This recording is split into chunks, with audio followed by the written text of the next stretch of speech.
I went to a cafe by myself to eat cake. It's called self-care, thank you. And one slice of cake on the menu was $18. I was like, absolutely not. I could go home, I could make an entire cake for far cheaper than that. And I proved myself right, I did. $4.50, packet cake mix, 2 eggs, whiz that up, bang it in the oven, pulled it out. Perfect cake, beautiful cake. And as I was finishing the final mouthful, I realised what you're paying for at the cafe is dignity. Essentially, I'm paying that cafe to impose boundaries upon me that I can't have for myself. Would you please welcome Nikki Britton? Great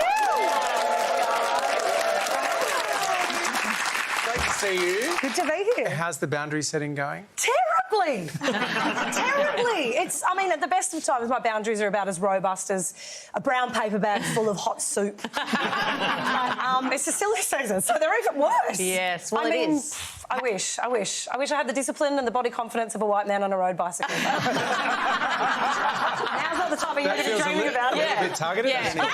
Very personal to It is, of course, a silly season. Christmas is on the way, very close. How are you getting in the mood, in the Christmas spirit? Well, you know, we all know that the most wonderful time of the year can also be the loneliest time. So in order to combat that, my friend Laura Hughes and I have created a podcast. Yes. It's a watch-along podcast called The 6 Flicks of Christmas. And what you do is you press play on Laura and I, and then all together we press play on the latest, cheesiest movie we can possibly find.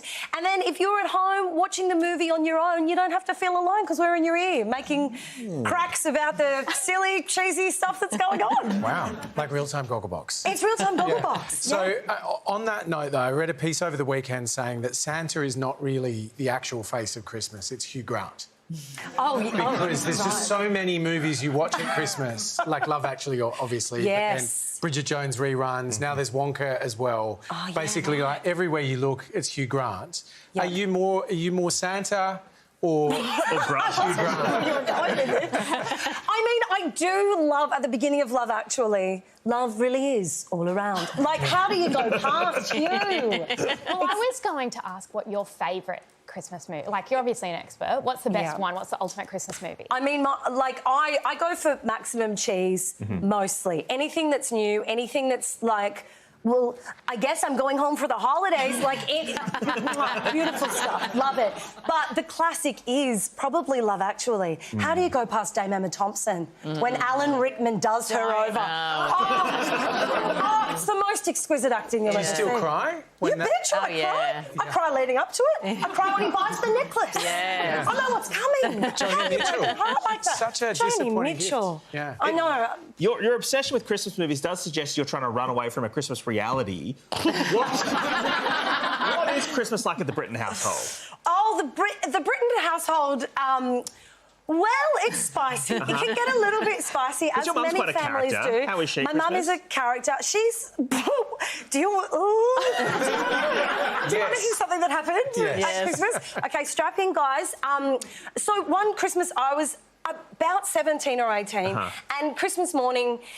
I got my period. Oh, yeah. Because, it was a Christmas miracle. I was doing things I shouldn't have been doing. I was thrilled. Got a Virgin Mary story. So that morning, opening presents, my sister had bought me a white skirt. And I said, oh, that's so nice. I probably won't put that on. And she said, put it on. And I said, nah, I'm going to put it on. I said, OK. So I made sure things were padded and plugged. And I put on that Christmas, that white skirt. And, well, as we were packing up the wrapping paper, after we'd opened the presents, I was helping Mum, and I bent down to pick up some paper. And she said, oh, you've got a loose thread from your brand new white skirt. And she just like an efficient woman at Lincraft, she never pulled a loose thread. She tugged it. Don't worry, I was 18. Things were tight. But there is every year Christmas Christmas rolls around, I am reminded of some of the trauma of my past. What a magical, magical memory. It's the most wonderful time of the year. Oh, I'm never going to look at a bonbon in the same way. Oh, my God. So I guess you started this podcast to keep people company at Christmas. Yes. But you're no longer alone. I'm not. No. No, every Christmas now I spend with my handsome hunk. I do. I have a handsome hunk in my life. Malcolm, I'm not sure if you've got photos. I think we do. Yeah, there he is. Oh, look at that chunky boy. Isn't he? Look at this. Oh, he's sitting up all by himself. He sits up. Yeah, look, I mean, look at that face. Oh, it's a full-time job just not being seduced by this dog.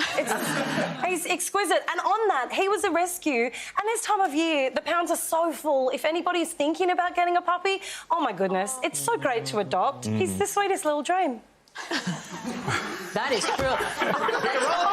Even if it wasn't all we had time for, I feel like we just can't top that story. You know what I'm saying? So I feel like we're going to move on. Would you please thank the wonderful Nikki Britton? Head to our website for details on how to catch Nikki's show, getting out in front of it at the Adelaide Fringe Festival next year. Oh, let us all have a cup of tea. Lie down.